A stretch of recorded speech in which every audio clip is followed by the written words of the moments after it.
Well, I'll tell you this, and I say this to the kids all the time. I say this to my own kids.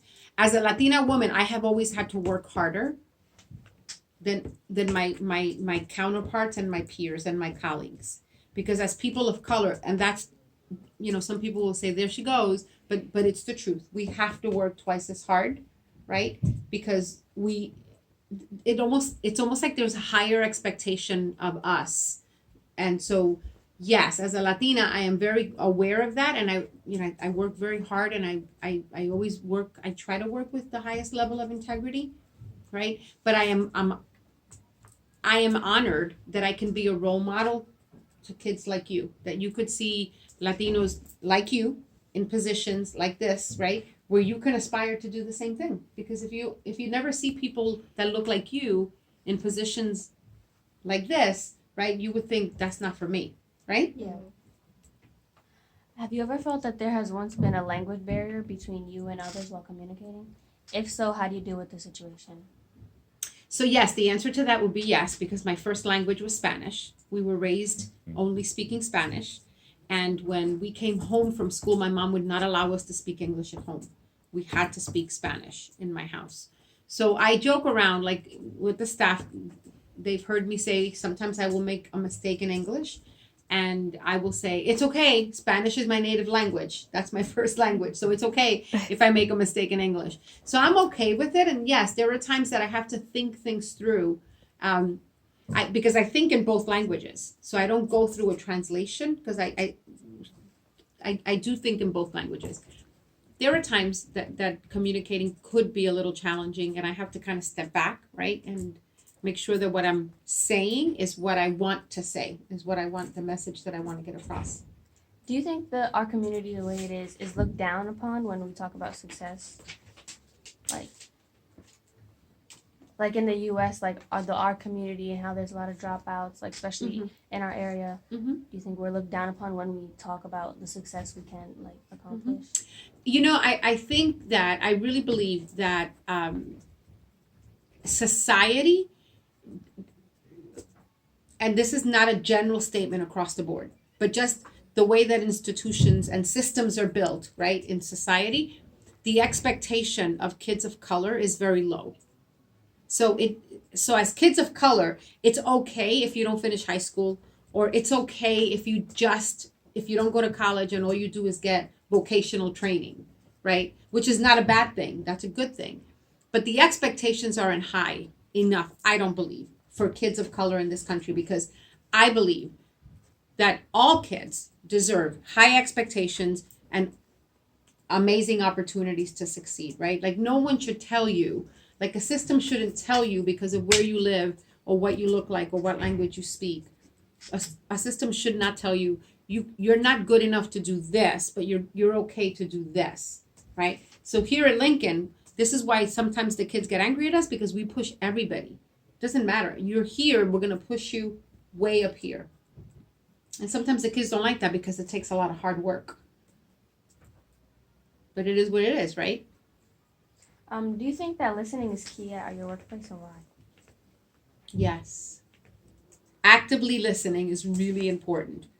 I will tell you, I learn more about what's going on with the kids here at Lincoln and with my staff by just listening. By just listening. I listen, and not necessarily by listening to people talking to me, but just listening to people talking to each other, conversations, things that are said in passing, right? I'm always listening because I learn a lot by listening. And obviously when I have conversations, I actively listen so that I can kind of get behind what is it that a person is really saying, right? And you can only do that by really listening. Research suggests that there are types of listening responses. One being empathizing, which is being able to show you identify with the speaker. Mm-hmm. Do you think that is important to show you fully understand, even if you don't get what they're saying? Mm-hmm. Sorry. Yes, I think it's striving to understand is really important. So in every conversation, I always try to listen with the ears of what are they really saying? Like, how are they really feeling? Like, I may not agree with what you're saying right now, but how are you seeing things, right? And so to me, that's important to try and understand someone else before I'm understood and my point is understood. And yes, try to feel empathetic or compassionate if the situation merits it, right? Was there anyone along the way, like through your journey of building this school, that really encouraged you or motivated you to get to where you are now? Yes, there were there were fewer people that encouraged me than those that said you'll never do this. There were more that said you'll never do this than the ones who encouraged me. But the small few that encouraged me, I stood on their shoulders, like my family, my mom, my pastors, very, very close friends that said, yes, you can do this. This is your passion. This is your vision. This is your heart. We'll support you.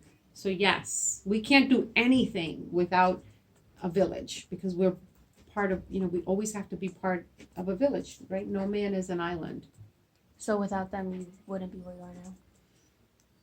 Probably, when I look at my mom and I look at my husband and I look at my kids, I probably not without their encouragement and their support.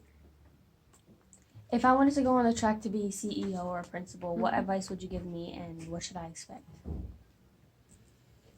You should expect to do a lot, to work hard, to really, really work hard, because that's hard work, right? That's the key, right? So working hard, pulling people with you, being part of a team, expecting doors to close, right? But not letting a closed door make you feel like, okay, I've tried, I gotta go, I can't do this, but you kick open the door. If you know that that's the door you have to go through, you force it open if you have to. So it's being resilient, right? It's really focusing on what your passion is. Because see, this is hard. What we do here is very hard, right?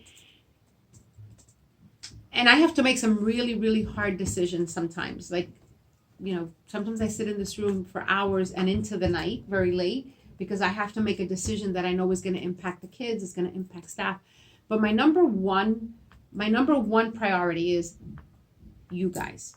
So whenever I'm not sure of a decision, I go back to what is my focus? My focus are the kids. What is the best decision for the students, right? And when I do that, it kind of clears my head and I can make a decision. So yes, if you understand what your purpose is and what your focus is, right, then you won't let anything get in the way of that. And you guys can become CEOs, presidents, politicians, anything that you want to become, right? Because you know what your yeses are. Like, that's what I'm after. If I can't get it, I'm going to kick that door open to get it, right? So it's having that kind of quiet strength. Oh, that's all the questions we have for the interview. So. Okay. Thank you. Thank you. Was that good?